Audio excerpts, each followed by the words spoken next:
Hi, traders, and welcome to the PL Capital Weekly Market Review. I'm your host, Paul. In this video, we're going to look at the S&P, the Nasdaq, some select stocks, and Bitcoin. So let's get started. As usual, we'll start with the upcoming economic calendar. And we have a very busy, very impactful week ahead. On Monday, Dallas Fed manufacturing. So all manufacturing has been very weak for some time. So previous was negative 15. Forecast is negative 12. So a slight improvement. See if manufacturing maybe turning a corner.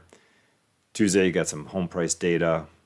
Also have the JOLTS job openings. So employment numbers now are becoming more important as it plays into the unemployment situation. Tuesday, you also have the CB consumer confidence. Wednesday, ADP employment change. So this is all going to be feeding into that narrative and how the employment situation is going, employment costs, Treasury funding announcement. So that this will be interesting. See how much they have to do. Got the pending home sales, and then the big one, the Fed interest rate decision. So I think this is the first time in a while now that there's a chance from, I would think from here on out now, that any one of these interest rate decision days could be the one where they start cutting. Now, I don't think that they will. I think if they do, that would throw fear into the market, and I don't think Powell wants to do that. So I kind of would think that he'll hold off until September if they're going to do it. I think the press conference will be the bigger thing that people key off of. But there is that chance. I just think that if they do, though, I think the market actually will get spooked on why are they cutting. Because I think there's only like a 5% chance that people are pricing in. So I don't think if they do, and I think if they actually do make the cut, I think the market might actually sell off. So that's going to be an interesting day. I would think that the press conference is going to be vital to hear Powell. And I think, he's not going to come out and say that September is when they're going to cut. I think he's just going to do the usual. Inflation continues on its track down. Everything's looking fine. And, he would probably just give a hint that September would be a possibility. So, yeah, that's going to be an interesting day. Thursday, the jobless claims do have ISM manufacturing, so we'll see where that is. Consensus is a slight improvement. And then Friday, non-farm payrolls. And so that'll be really big. And right now, previous was 206, expected to fall to 185. So I think that wouldn't either spook nor make the market jump. I think that'd be just fine if it falls in about a 185 to 200 range. And you have factory orders too, so we'll see where that falls. So a lot of data almost every day, and Tuesday and Friday will be the really big days. So be ready for probably a volatile week. All right, let's get onto the chart. I'm going to start with the S&P. This is the futures contract, continuous contract. And as it stands right now, I see three waves. 1, 2, and 3. The only problem is this little piece down here. It looks more like this is an expanding flat right here.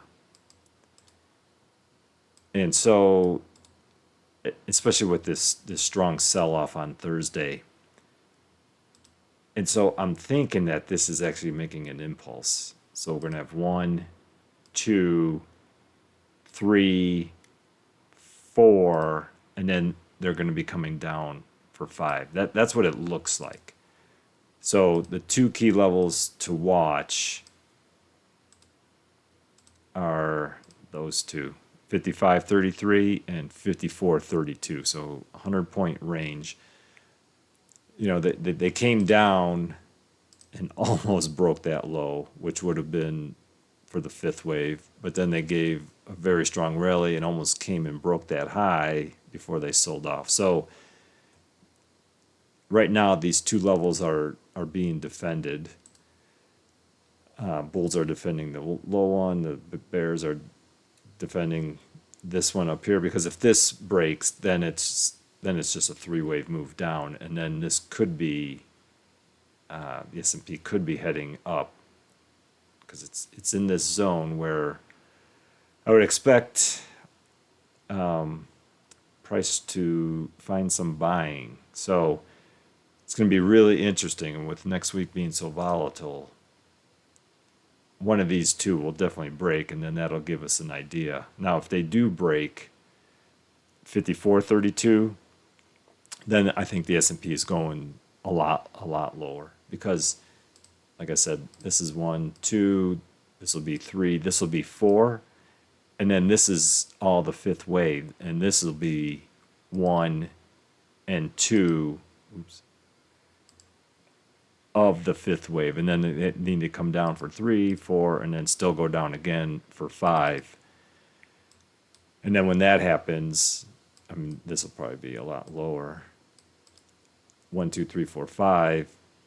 Then this whole thing will need to correct, and then still one more down. So I think for bulls, it's really vital that 55.33 gets taken out before 54.32, or else this is going to be a very, very strong impulse down. And like I said, then there'll be a correction, and it's still another wave down. So yeah, key levels to watch are those two. And right now we're almost not quite in the middle, but yeah, coin flip on which way they're going to go. I would think probably by Tuesday we would actually have an answer. But yeah, those are the key levels to watch. All right, on the Nasdaq, pretty much the same thing. This one looks to me like we've got 5 waves already. 1, 2, 3, 4, 5. And so now I would expect a correction, and then still one more down. This does not look corrective yet.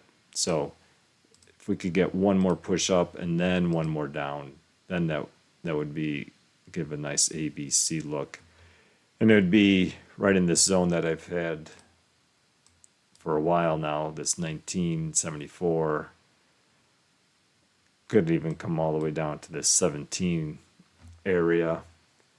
But as I said in my last video, this crossover overlap section between this 19 and 7,892 range, along with this 18.6 and 17,918, this overlap, the darker purple, I think that would be just a perfect place somewhere in here for the fourth wave to end before we go back up for the fifth wave. So let's see if that plays out. But I think there has to be a little bit more of a correction up before they come back down, unless they're going to make a running flat. That's always a possibility too. So this was a very sharp up move in a very little ABC, very quick. That could be, and if they do come down, then I think that this will be like a running flat look, something like that. But yeah, I think if it gets up here, if you're into shorting, if they come up a little higher, that'd be the place to go, and then have some kind of target down in this darker purple area. All right, let's move on to some stocks. So we're going to take a look at AMD, because AMD actually looks a little bit interesting here. So I had this 1, 2, 3, 4, 5 wave move up and been looking for a correction down into this 141. Could go down to 87. I think 114 would be a better place. And so far, got a little WXY to there, and then had a WXY up, and then just complete sell-off. So it's possible that this is all the correction. So like WXY, that's the A wave. This is your B wave. And then complete sell-off for the C wave. So possible that now AMD is going to go up for its fifth wave. Now this is all very strong selling, so we need to see the reaction that AMD gives, because if this just does this is like here, and then if they do something like just a little correction and then they come back down again, then you could be maybe in the start of a diagonal, something like, you know, that WXY, that's 1, and this is 2, and this would be, you know, either the start of 3 or all of 3, and then they go for 4 and then 5. So you'd have to watch out for that. But definitely, for even just for a short-term trade, there should be a bounce coming, because this is very impulsive. So if it is going to go down, it needs a correction before it's one more down. So AMD is looking pretty good. It's in a good zone. Like I said, it could come down to this 114 area, especially this 117.68 is actually the target. I don't know if it'll get down there though. So yeah, for short term, at least the short term, I think AMD looks good, because it has a chance that this is all the correction and it's going to reverse and go back up. But even if it's going to go down after this strong impulse, it needs a correction before it would reverse anyway. So something to watch. All right, let's look at NVIDIA. So NVIDIA still looking like it could be creating this ending diagonal here. So I think this was 1 and 2 and 3, and it finally has come down into this 115 to 100 range that I've had for a while. And if we just zoom in a little, you know, it gave a quick spike down into this 108 area that I really liked, and then exploded up. And so it's looking, I mean, all we have is just 3 waves. And so I think this could be the 4th wave, and now NVIDIA is ready to go up for its 5th wave. So need to watch. It'd be really nice to see it break that high, because then this looks like 1, and then this 2, and then it'd be either going up impulsively or correctively. We'd have to watch and see how strong this 3rd wave is, because this could all just be like ABC, come back down, and you know, then that's 1. This is 2, but yeah, I'd only be looking to buy NVIDIA here. It's in a good zone. Now, if it does come and break 106, then I would be getting a little bit worried, because then all of a sudden you start to have 5 waves, 1, 2, 3, and if this just like corrects up and then reverses back down, then you got like some type of 5-wave movement going on, and this shouldn't be a 5-wave movement. So yeah, NVIDIA looks pretty good, but 106 has to be held because you got three waves already. All right, let's move on to ZScaler. So I've been watching this one. I still think that this has the potential that this was all a leading diagonal. 1, 2, 3, 4, 5. Just didn't hit the targets right. So it could be that this is WXYXZ. And now it's going to come all the way down under 155. But Zscaler, so far, if that's a leading diagonal, we do have an A and a B and a C. And pretty much just like NVIDIA, you did get a real strong push up and you got a three-wave move down. So even for a short-term trade, I'd like it to go back up to above 187. And then we'd have to watch and see, because you're in this zone, this 185 to 189 range, where if this is going to make a bigger correction, this ABC, maybe that's A, and then they'll give a three-wave move up, and then they could still come down. But, you know, it tapped into this green zone, which is a good buying place. So it's just a matter of, is this ABC all the correction? But I think buying here is pretty decent. I mean, I would think they're going to have one more move up, and then you have to keep an eye on it. But you know, if it does go up, I think you'd be able to at least get a break-even trade. All right, moving on. Bitcoin. All right, so Bitcoin is doing something a little bit different than I thought they were going to do. After this five-wave move, they gave this little shallow correction and then one more up. And so I was expecting Bitcoin, if they were going to go up, I was expecting Bitcoin to actually come down into this green zone, because they would be going up in a diagonal format, because this would be 1, 2, 3. That'd be the first wave. Should have came down into this zone here for the second wave before they go up for the third, fourth, and fifth. So if they break this 68,495, I'm a little. I think then there has to be a bigger correction if they're going to go up, because there's still obviously the potential that, you know, this is just 1, 2, 3. Could be WXY. It could be the start of a diagonal. It could be a lot of things. But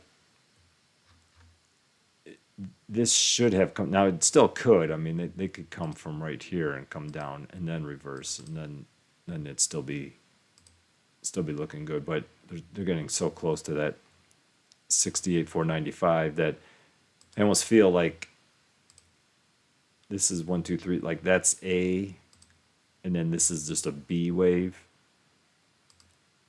and then they're gonna go up in three waves, and then it's a case of, is this a leading diagonal down, and then this is your ABC, and then it's going to come all the way down under 53. That's a possibility. But like I said, like if they reverse from right here basically and come down in here, then this becomes a good buy zone to go back up for the third wave. But if they break it here, up here, then that's an ABC. And then if they are going to go up, then this will be one. Then there still has to be a big correction down for two. It's got to come down. So yeah, Bitcoin's not doing what I thought it was going to do. So that's a key level to watch. 68,495. If you're not in, then it might be interesting, because then this probably be A, B, C. and then you can just wait for a pullback into, I would think they'll target underneath 63,000. Have to just wait and see how high that wave goes. Yeah, but I would only buy Bitcoin on a bigger pullback if they break that high, because this is not one and that's two. Oops, that low there. That's not two. It has to come down farther. So just be cautious. If you're not in, obviously not. I wouldn't be buying up here. I'd only wait for the bigger pullback for a real second wave down. This is all still just part of something. It's either this is ABC and it's coming all the way down, or it's ABC and that's one, and then you're going to get a two before it goes back up. So either way, I see a big pullback or a complete drop in Bitcoin. All right, that's what I see in the markets. Hope it helps. Thanks for watching. Thanks for your likes and support. And I will see you in the next video.